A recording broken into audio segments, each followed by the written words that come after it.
नमस्कार दोस्तों, उम्मीद है आप सब अच्छे होंगे और अपनी पढ़ाई कर रहे होंगे। जैसा कि आप लोग को पता लग गया होगा कि डीएलएड फर्स्ट सेमेस्टर का पेपर होना सुनिश्चित हुआ है। तो आज की इस वीडियो में साइंस विषय के बहुविकल्पी प्रश्न का रिवीजन करवाएंगे।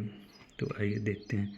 दही को मथनी द्वारा तीव्र गति से मथने से प्राप्त मक्खन को पृथक्करण करने की विधि का नाम है ऊर्ध्वपातन, अपकेंद्रण, तलछटीकरण, निस्पंदन। तो ऊर्ध्वपातन वह गुण होता है जो बिना अवस्था परिवर्तित किए हुए सीधे उड़ जाता है, जैसे कपूर, नेप्थलीन। अपकेंद्रण होता है जैसे दूध से दही निकालने के लिए प्रयोग किया जाता है। इसका ऑप्शन सही हो जाएगा, अपकेंद्रण। दही को मथनी द्वारा जो मक्खन निकाला जाता है, अपकेंद्रण उसे कहा जाता है। तलछटीकरण, तलछटीकरण का मतलब होता है कि जब कोई वस्तु भारी होगी तो वह तली में बैठ जाएगा। निस्पंदन, निस्पंदन का अर्थ होता है छानना। जब किसी को हम छान कर अलग करते हैं तो उस प्रक्रिया को निस्पंदन कहा जाता है। अगला देखते हैं। सुषुप्त पौधा कहा जाता है जड़ को, बीज को, फूल को, पत्ती को। तो सुषुप्त पौधा बीज को कहा जाता है। इसका आंसर ऑप्शन नंबर बी होगा। 1 फुट के बराबर है 26.48 सेंटीमीटर, 28.48 सेंटीमीटर, 29.48 सेंटीमीटर, 30.48 सेंटीमीटर। तो 1 फुट 30.48 सेंटीमीटर के बराबर होता है। अगला प्रश्न चौथा। न्यूटन का गति संबंधी कौन सा नियम क्रिया प्रतिक्रिया नियम है? न्यूटन का प्रथम नियम, द्वितीय नियम, तृतीय नियम, इनमें से कोई नहीं। तो जो क्रिया प्रतिक्रिया का संबंध है वह तृतीय नियम से है। यह नियम कहता है कि जब हम किसी वस्तु को धक्का देंगे तो वह वस्तु ही हमें उतना ही धक्का देगी। प्रथम नियम है F बराबर ma। F फोर्स बराबर मास इंटू ई त्वरण। अगला प्रश्न देखते हैं। बल की इकाई है अर्गडाइन वाट कैलोरी। तो बल की इकाई डाइन होता है, न्यूटन होता है। जंतुओं तथा पौधों दोनों में उभयनिष्ठ लक्षण कौन से पाए जाते हैं? प्रजनन, वृद्धि, पोषण, उपयुक्त सभी। तो पौधे में चाहे जंतु हों, प्रजनन होता है, वृद्धि होती है, पोषण होता है, उपयुक्त सभी। तो इसका सही आंसर होगा उपयुक्त सभी। जंतु होते हैं परपोषी, स्वपोषी, व दोनों, इनमें से कोई नहीं। तो जो जंतु होते हैं वे परपोषी होते हैं, यानी दूसरे पर निर्भर होते हैं। वे जंतु जो स्वयं पर निर्भर होते हैं उन्हें स्वपोषी कहा जाता है। जैसे घास को स्वपोषी की श्रेणी में रखे जा सकते हैं। पौधों में प्रजनन होता है लैंगिक प्रजनन, अलैंगिक प्रजनन, कायिक जनन, अनिषेचित जनन। तो पौधे में अलैंगिक प्रजनन होता है। अलैंगिक यानी इनके लिए नर और मादा दोनों की एक साथ आवश्यकता नहीं होती। अगला प्रश्न है। कौन सा पौधा अधिक उपयोग करने के कारण संकटग्रस्त हो गया है? चावल, गेहूँ, सर्पगंधा, मक्का। तो इसका सही आंसर होगा सर्पगंधा। आप लोग बताइएगा सर्पगंधा क्यों प्रयोग में लाया जाता है। अगला प्रश्न है। जीवधारियों के नामकरण की द्विनाम पद्धति के जनक हैं? Linnaeus, Darwin, Roberto, Louis Pasteur. तो जीवधारियों की द्विनाम पद्धति लिनियस महोदय से संबंधित है, यानी ऑप्शन नंबर इसका सही आंसर होगा। अगला प्रश्न देखते हैं। निम्नलिखित में से कौन सा पौधा वायुमंडल की नाइट्रोजन की स्थिरीकरण कर सकता है? सेम, मटर, चना, गेहूँ। तो वायुमंडल से नाइट्रोजन का स्थिरीकरण नहीं कर सकता सेम, मटर, गेहूँ। तो इसका सही आंसर होगा गेहूँ। जो वायुमंडल से नाइट्रोजन को एकत्रित करता है वे दलहनी फसल अक्सर होती हैं। तो गेहूँ, इन फसलों में देखे होंगे अक्सर जड़ में छोटे छोटे अणुओं के रूप में लगे रहते हैं, वही होता है नाइट्रोजन। जबकि गेहूं की अगर जड़ को उखाड़ के देखें तो इसमें नहीं होता। इसका सही आंसर हो जाएगा गेहूं।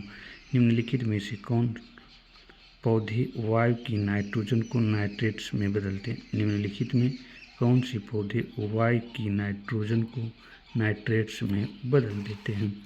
कवक, विशिष्ट प्रकार के जीवाणु, सभी प्रकार के शैवाल, विषाणु। तो इसका सही आंसर होगा विशिष्ट प्रकार के जीवाणु। जैसे आपने अभी देखा होगा कि वायुमंडल की नाइट्रोजन का स्थिरीकरण नहीं कर सकता, तो यहाँ नाइट्रेट में बदल रहा है यानी नाइट्रोजन का स्थिरीकरण कर रहा है। तो इसका सही आंसर होगा विशिष्ट प्रकार के जीवाणु। अगला प्रश्न 13 नंबर है, खाद्य श्रृंखला में प्रथम है शाकाहारी जंतु, हरे पौधे, कीटभक्षी पौधे, मांसाहारी जंतु।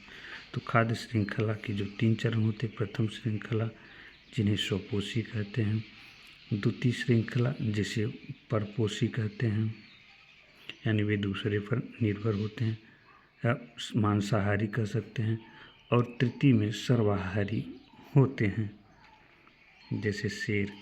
तो इसका सही आंसर होगा प्रथम है हरे पौधे।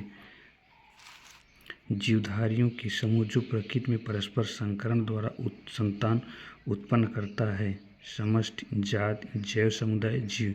तो जीवधारियों की परस्पर संस्करण द्वारा जो संतान उत्पन्न होता है उसे जाति कहा जाता है। जीव द्रव्य होता है समान द्रव्य, एक विलयन, एक कोलाइडी घोल, एक आयोनिक सल्फर। तो जीव द्रव्य एक कोलाइडी घोल होता है। यहाँ प्रश्न की श्रृंखला में कुल 86 ऑब्जेक्टिव दिए हुए हैं, तो इन्हें करते हैं। आप इसमें बताइए कि कितने प्रश्न को सही किए हैं या कितने प्रश्न को जानते थे। अगला, मेंडल ने अपने आनुवंशिकता के प्रयोग जिस पौधे पर किए थे उनका नाम है गुड़हल, गेंदा, गुलाब, मटर। तो मेंडल ने अपना प्रयोग मटर पर किया था। पादप कोशिका की पहचान है जीव द्रव्य कला, कोशिका भित्ति, माइटोकांड्रिया, सेंट्रोसोम। तो पादप कोशिका की पहचान है कोशिका भित्ति। स्वतः जनन सिद्धांत की प्रतिपादन करने वाले वैज्ञानिक का नाम है वान हेल्टमान, लुई पोस्टर, लेमार्क, ओपेरियर। तो स्वतः जनन सिद्धांत के प्रतिपादन वान हेल्टमांट हैं। स्तंभ कंटक तने की रूपांतरण है, क्योंकि कंटक पर पर्व तथा पर्व संधियाँ होती हैं, एक तने पर लगे होते, एक पौधे की रक्षा करते, एक कक्षस्थ कलिका से विकसित होते हैं तथा इन पर पर्व तथा पर्व संधियाँ प्राप्त होती हैं। तो स्तंभ कंटक तने के रूप में रूपांतरित होता है, क्योंकि एक कक्षस्थ कलिका से विकसित होते हैं तथा इन पर पर्व तथा पर्व संधियाँ होती हैं। अगला प्रश्न, अंगूर में प्रतान रूपांतरित है, तने का, पत्ती का, अनुपत्र का, पुष्प अक्ष का। तो अंगूर में प्रतान रूपांतर तने का होता है। गेहूं की जड़ में संवहन पुल किस प्रकार होता है, एक घेरे में अरिक्त तथा बाएं अधिरुद्राधक, एक घेरे में संयुक्त तथा अंतर अधिध्वाधारक, मज्जा में व्यवस्थित फैले तथा बाएं, एक घेरे में अरि तथा अंत आदिध्वारुक। तो इसका सही आंसर होगा गेहूं की जड़ में संवहन मूल एक घेरे में अरि तथा बाएं आदिध्वारुक होती हैं। तना प्रतान किसका उदाहरण है, मटर का, इस्माइलेक्स का, जंगली मटर का, अंगूर का। तना प्रतान अंगूर का उदाहरण है। एक बीज पित्री में संवहन बंडलों की संख्या होती है 4, 2, 8, 2, 4। तो इस एक बीजपत्री जड़ों में संवहन बंडलों की संख्या 8 होती है।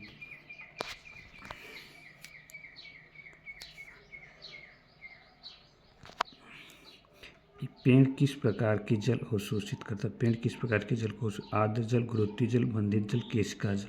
तो पेड़ कोशिका जल अवशोषित करता है, यानी कोशिकाओं से जल को अवशोषित करता है। जड़ों द्वारा अवशोषित जल पत्तियों तक पहुंचता है, फ्लोरम द्वारा, एंधा द्वारा, जाइलम द्वारा, बकटुक द्वारा। तो जड़ों द्वारा अवशोषित जल पत्तियों द्वारा, जाइलम द्वारा पहुंचता है।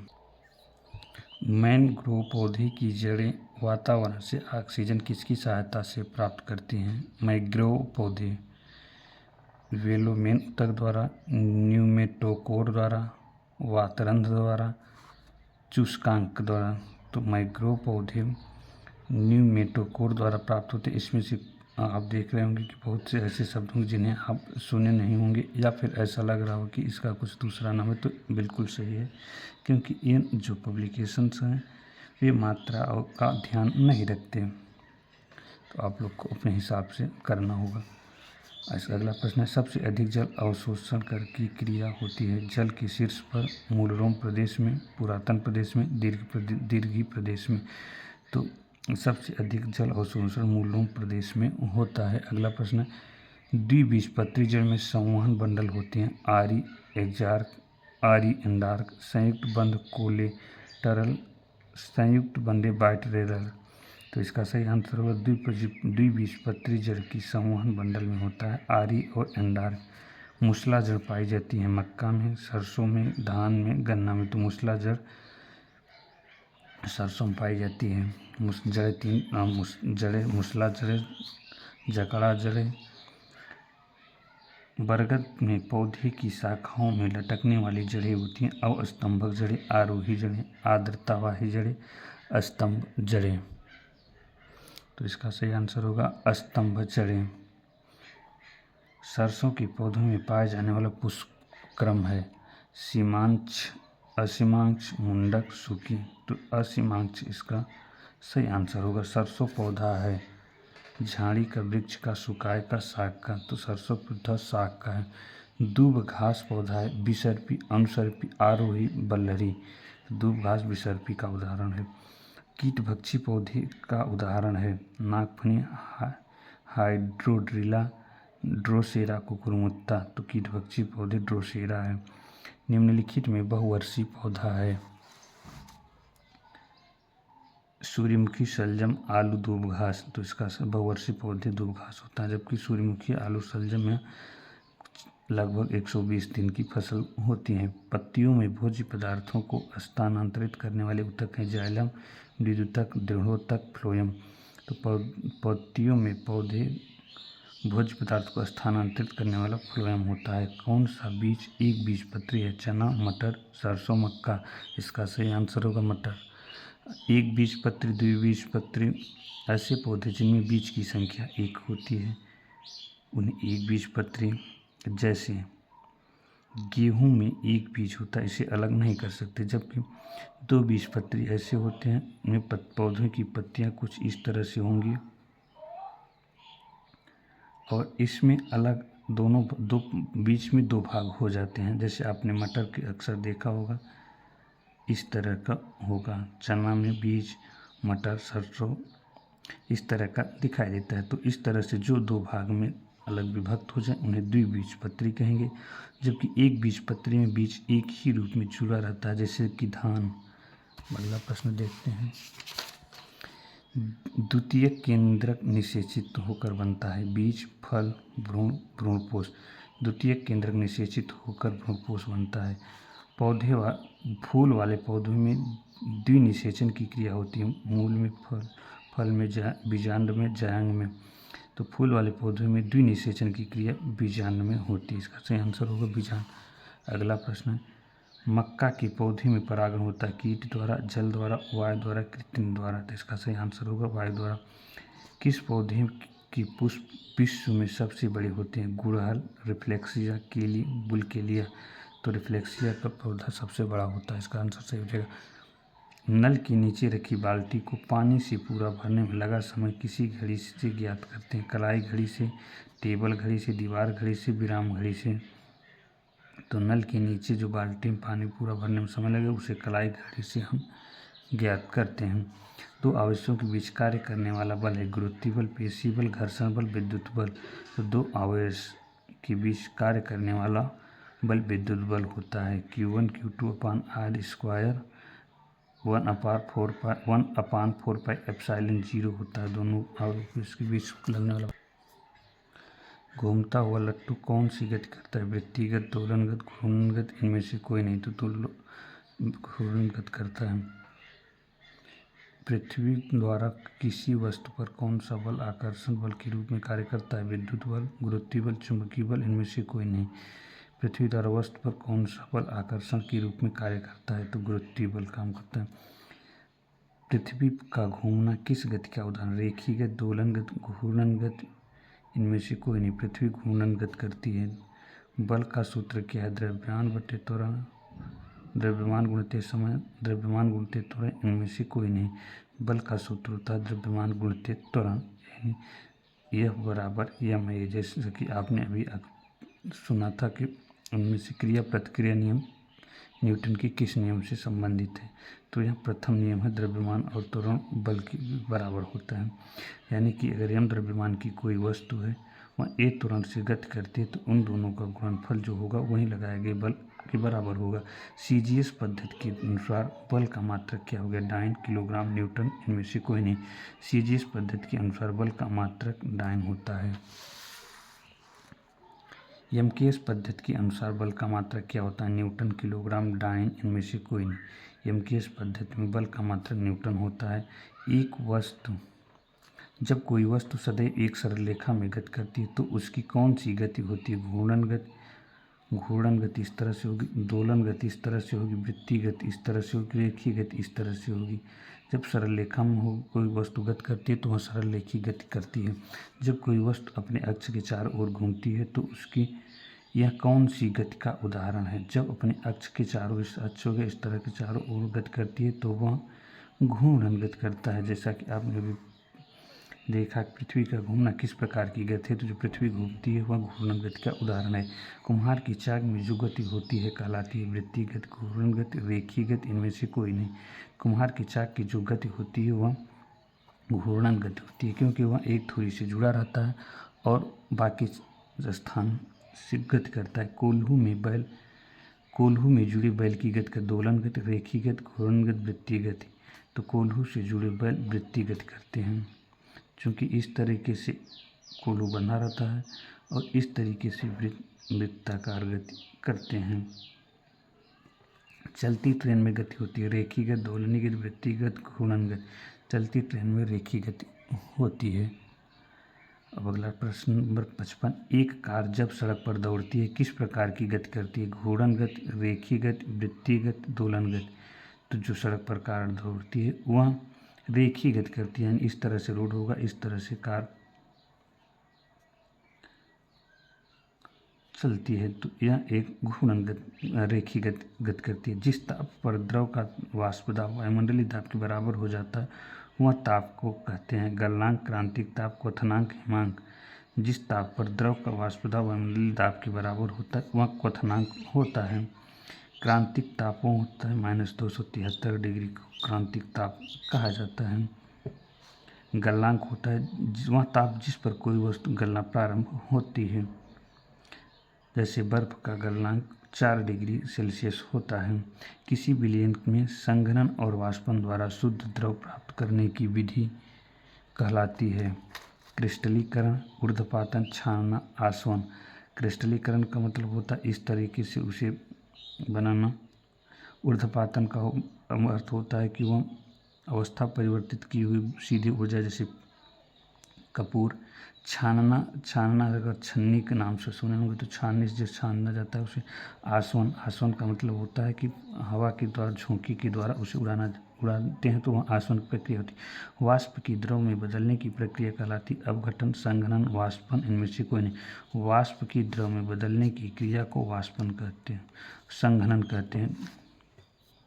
समांगी मिश्रण है पानी और बालू, पानी और मिट्टी का तेल, पानी और चीनी, इनमें से कोई नहीं। तो समांगी मिश्रण वे मिश्रण होते हैं जिनमें वह बचता नहीं है बल्कि पूरी तरीके से घुल जाता है। तो पानी और चीनी समांगी मिश्रण है। विषमांगी मिश्रण वे मिश्रण होते हैं जिनमें उन्हें घुलने पूरी तरीके से नहीं घुलते, जैसे या बिल्कुल भी नहीं घुलते, जैसे पानी में बालू को घोलने पर वो घुलता नहीं। विषमांगी मिश्रण अगला प्रश्न में आ गया। विषमांगी मिश्रण, तो विषमांगी मिश्रण क्या होता है, चीनी और बालू, चीनी और पानी, वायु में मिश्र धातुएं, इनमें से कोई नहीं। तो वो चीनी में बालू के मिश्रण जो होगा विषमांगी मिश्रण होता है। नमक की विलयन से नमक को प्राप्त करने की विधि है वाष्पन, छानना, निथारना, इनमें से कोई नहीं। तो नमक की विलयन से नमक प्राप्त करने की प्रक्रिया वाष्पन कहलाती है। यानी वाष्पन की प्रक्रिया में एक खेत में नमक समुद्र के पानी को छोड़ दिया जाता है। समुद्र के पानी कुछ दिन के बाद सूर्य की गर्मी से ऊपर उड़ जाता है और नमक शेष बचता है।